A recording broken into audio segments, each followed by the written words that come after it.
When riders complain about the MBTA, the problem is quality, but trouble with quality also means trouble with quantity, as in riders, revenue, and costs. The Pioneer Institute recently came out with a report that called for more attention to those numbers. To explain is our guest from the Institute, the research director, Greg Sullivan. Thank you very much for being with us, Greg. Thank you very much.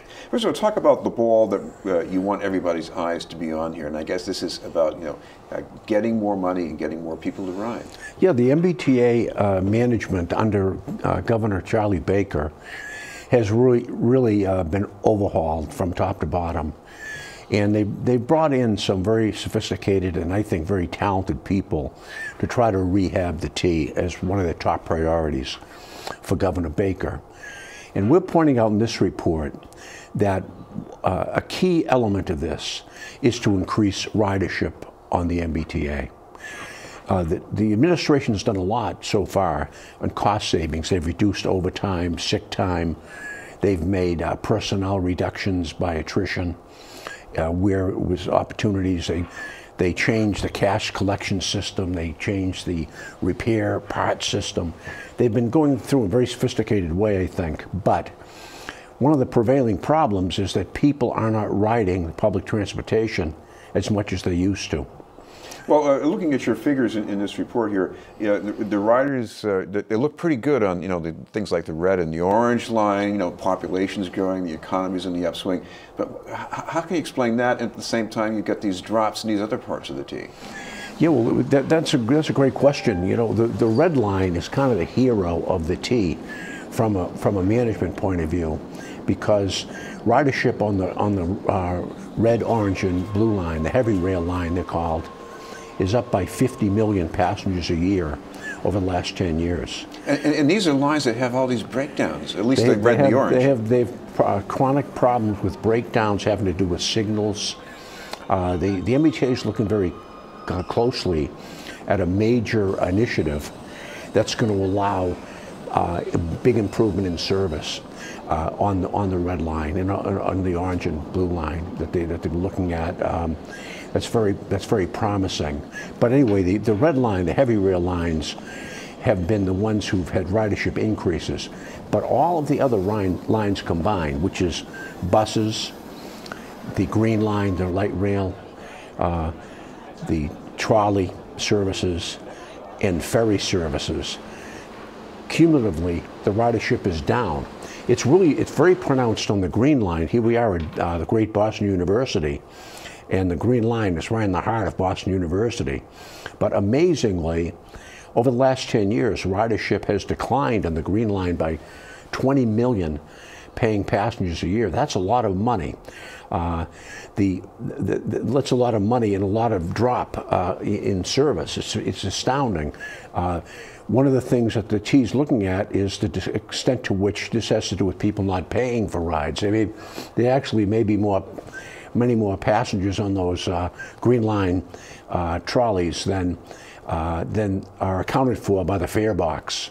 So, and that, as everybody knows at BU and around Boston, who takes the green line, you're supposed to pay going through the front door.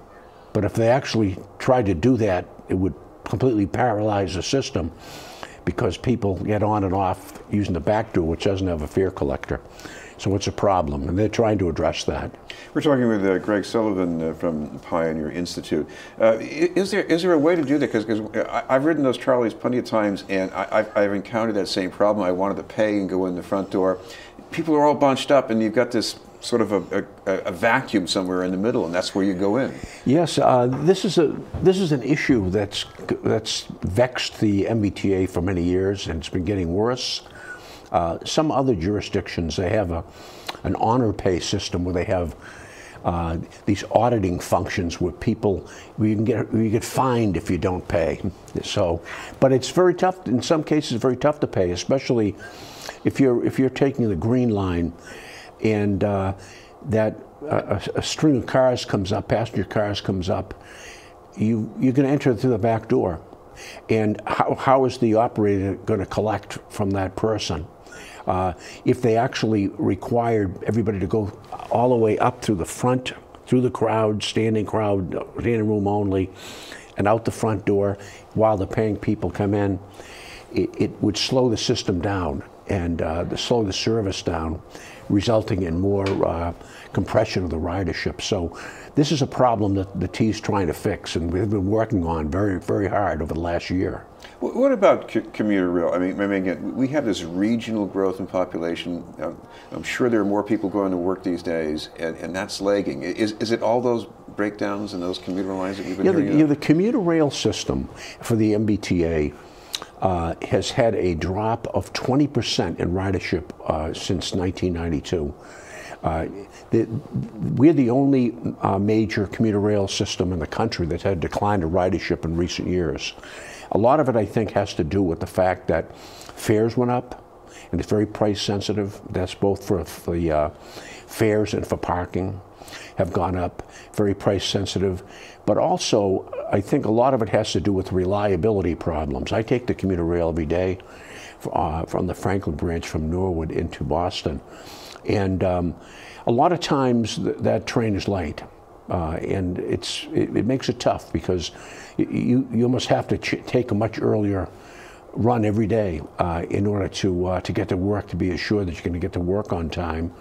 Another problem on the commuter rail system is fare collection as well, where on busy runs, it's very difficult for the conductors to collect the fares, and they do it like they did it in the 1930s and 40s. I mean, somebody goes down with a conductor's cap on, and they take your ticket and punch the ticket and give change, and so that is going to be changed, and they've been trying to work on that.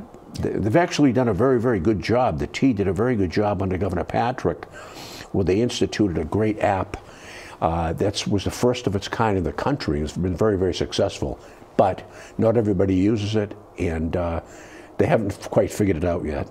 We have one line in Boston, the Fairmount Indigo Line, and I would say as of now probably the ridership is not so robust. It has been improving, I heard. There's more new development coming along that line, so there's a potential there. How do you think the T should be looking at that right now? Well, the T has historically overreached in terms of what it built. One example of this is the Greenbush line that goes from Boston and goes down to the South Shore and Marshfield and down that area. And the ridership projections when they proposed it were about twice as much as ridership ever reached, and it has been going down since. So, and it's very, very expensive to build a rail line. So they've expanded a lot of service at the MBTA at very high cost. You know, the MBTA, one thing I'd say, sometimes people would view the organization I work for, which is Pioneer Institute, as a critic of the MBTA, but we're really not a critic.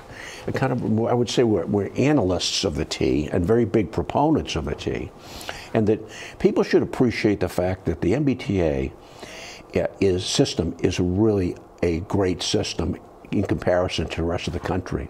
In other words, we have got everything here. We've got commuter rail, we've got a really extensive bus service, we've got light rail, we've got heavy rail, we've got ferry boats. That combination is much more than exists in most places in the country. Some of them will have bus service only. Some will have, if they're lucky, they'll have bus service and maybe some light rail. So we have if you look at the grid of the public transportation in Boston, it's tremendous, tremendous system, but it's expensive and it's losing a lot of money. And to get more details about that, you have a website where people can look at what's going on here and make comparisons. It's the MBTA analysis. Yeah, the Pioneer Institute has made public a web tool. It's online at www.pioneerinstitute.org. that allows people to compare our local transit system here in Boston with peer entities around the country. And it's a great tool. The information we get from the National Transportation Database, which the federal government collects, when a transit agency wants to get reimbursed for the federal government for capital equipment and operating expenses in some cases, they have to report tremendous level of detail about how many passengers, how many miles, how many vehicles, what's the cost per mile, what's the cost per hour. And we've made that information available. Some of the interesting thing it shows is that compared to similar transit agencies around the country, which the Federal Transit Administration delineates and explains which ones they are for every mode, we're very expensive. Some of the areas we're very expensive in are repair and maintenance of vehicles.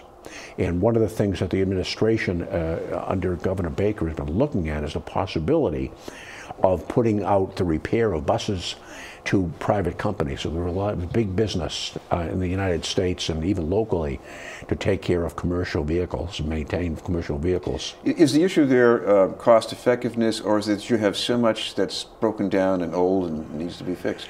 Well, we did a very detailed comparison a couple of years ago showing, looking at that, and relatively speaking, the MBTA's vehicles are, if you compare apples to apples, with vehicle maintenance of other systems, of vehicles of the same age, were still very, very expensive. A lot of it has to do with the manpower, number of hours that are being paid for. At the MBTA, they don't have performance measurements such as how many hours it takes to do a brake job, to do replace a cooling system in a bus or a vehicle. So that's one of the things that the administration has been looking at. But the MBTA system is losing money, a lot of money, and it's become a very big burden. You know, people, the MBTA is paid for by 1 cent on the sales tax. So when you buy something in the store, some of it's going to the T. So also, if you own a home anywhere in the greater Boston area, you're paying a part of your property taxes goes to the T.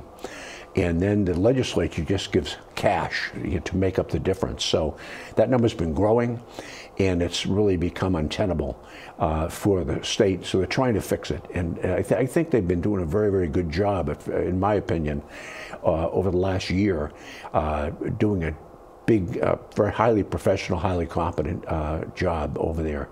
Thank you very much for being with us. Thank you so much for having us. Greg Sullivan from the Pioneer Institute, and you can also get that information by going to mbtaanalysis.com.